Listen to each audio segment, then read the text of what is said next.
Hi friends, అందరికి good evening. ఇప్పుడు time అయితే సాయంత్రం 4 అయింది.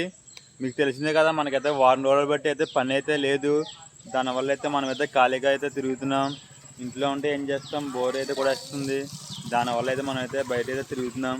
ఎందుకంటే ఇంట్లో ఉంటే అలా ఏదో డల్గా ఉంటుంది. మనకి వర్క్కి వెళ్తే టైంపాస్ అయిపోద్ది. ఇంట్లో ఉన్న వల్ల సిరాగ్గా ఉండి మీరు చూడొచ్చు లొకేషన్స్ ఎలాగ ఉన్నాయి. చెరువుల గొట్టుల్లో ఇలా మొక్కల్లో గట్రా తిరుగుతున్నాం. ఏం చేస్తే ఇంట్లో ఉండి వచ్చి ఇంకా అలా బయటకి అలా విశాలంగా కూర్చుందామని ఇలా తిరుగుతున్నాం అనమాట. కానీ మాకైతే చాలా ఇబ్బంది అయిపోతుంది ఫ్రెండ్స్. ఎందుకంటే ఇంటి నుంచి 10 రోజులు అయిపోతుంది. వర్షం అయితే అసలు తగ్గుతలేదు. అలా నాన్ స్టాప్గా పడుతూ ఉంది. ఈరోజు కూడా అలా పడుతూ ఉంది. ఈరోజు కూడా వర్క్ అయితే లేదు నాకైతే. నేను ఒక్కనే కాదు ఫ్రెండ్స్, చాలామందికి అయితే వర్క్ లేదు పాపం. చాలామంది చాలా ఇబ్బంది పడుతున్నారు వర్షాల వల్ల. ఇంకోటి ఏంటంటే వర్షాల వల్ల మనకి పని ఉన్నా సరే ఇసుక అనేది రావట్లేదు. ఎందుకంటే గోదావరిలో ఫుల్గా నీళ్ళు అయితే ఉన్నాయి. దానివల్ల అయితే ఇసుక అయితే మనకైతే చాలా ఇబ్బంది ఉంది. ఇసుక అయితే రావట్లేదు. మనకైతే ఎండగాయాలి.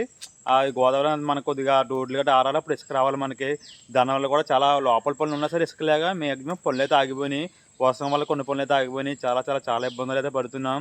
చూద్దాం మరి ఇంకా ఎన్ని రోజులు వర్షం వస్తుందో. మన చేతిలో ఏం లేదు కదా వర్షం ఆపడం. ఇంకెంతే, ఇంకా కొన్నిసార్లు ఎలాగ జరుగుతుండదు, మనం ఏం చేయలేము ఇంకా.